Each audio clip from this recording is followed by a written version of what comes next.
we can all agree that we have to keep our communities safe. And certainly some of the actions that we've seen, you referenced, my concern with the chaos. It's chaotic to pardon more than 1,500 violent criminals, many of whom attacked. Okay, while Hakeem Jeffries decides to go ahead and break dance his way through the conversation, we're going to break down this conversation that happened with Stephen A. Smith and Hakeem Jeffries. And I have to say, Stephen A., I still think that, let me just give people grace, right? Because I do still think he's a little spineless, but he's getting angry and he's asking the right questions. And what you're seeing here is him asking, what about the chaos? People are saying that Democrats have a lot to do with the chaos that has happened in this country. And so what does he do, especially with illegal immigration? And this is what you see is people getting on buses and stuff like that because of deportations and everything else. And this is going to be his answer January 6th. But Stephen's reaction kind of shocked me.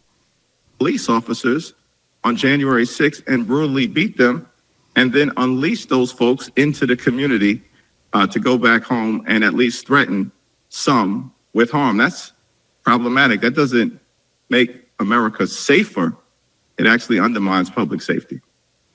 So many Republicans, and I'm sure you've seen me on a political circuit talking a little bit. Let me state right here with you on the record, I am no politician. I have no desire to be a politician. I'm not on the level of Hakeem Jeffries. I'm not on the level of Josh Shapiro, who I've interviewed. I'm not on the level of a Westmore. It'll be a snowball's chance in hell that I ever get to that point, for crying out loud. I've actually called it pathetic that I'm a candidate in people's eyes for the presidency because I'm not qualified.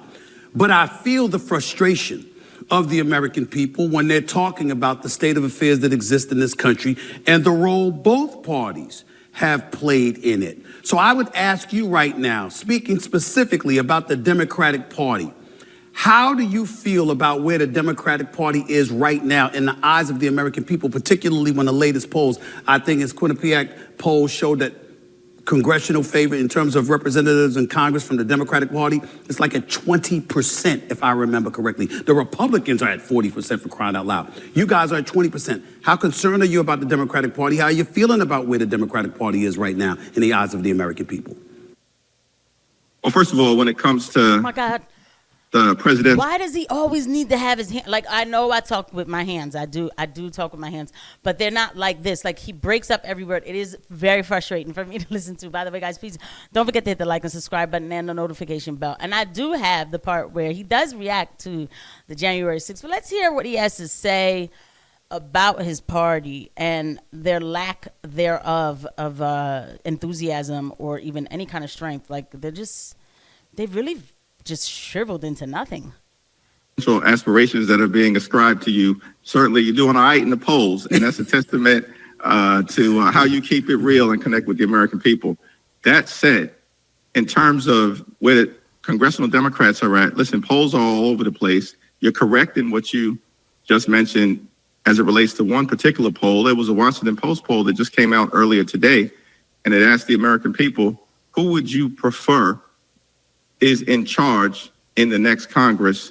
House Democrats to serve as a check and balance on Donald Trump, or House Republicans who, are going to continue to just go along to get along.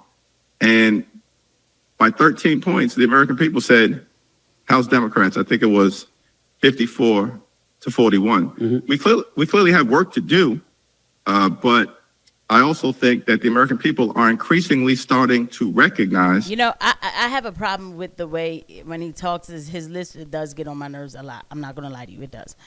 That in this country that we have, you need common sense public servants who are willing to try to solve problems to make life better for hard-working American families. And that's our commitment. And we're going to have to do a better job of convincing the American. Okay, but this is the same stuff they've been saying, like, really all politicians, for me anyway, but, like, this is the same type of stuff. So what? Like, what are you really saying? Like, it's the same talking points. We have to do what it takes to make life better for the American working people. You're like, okay, now what? But y'all don't, right?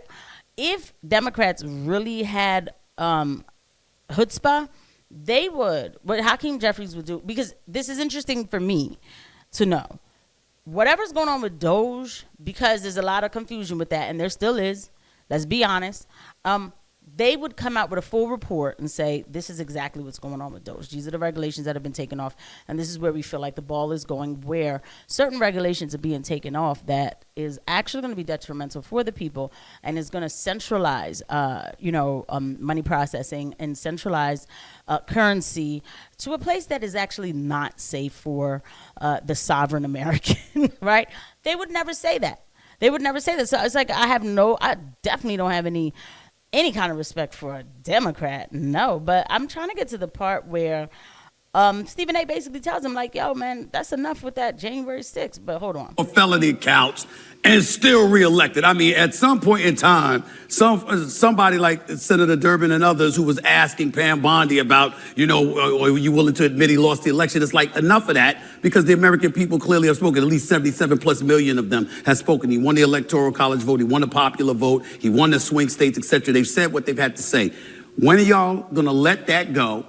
And number two, how are you going to go about not coming across as being at the mercy of the progressive left? And I'm asking you that question specifically because in a lot of American people's eyes, you're seen as somebody who's center left, more of a centrist, more reasonable than some of the folks that have been the most outspoken for the Democrats. And so you see, he's telling him, he's like, let it go. Like, y'all keep saying the same thing. The American people have spoken.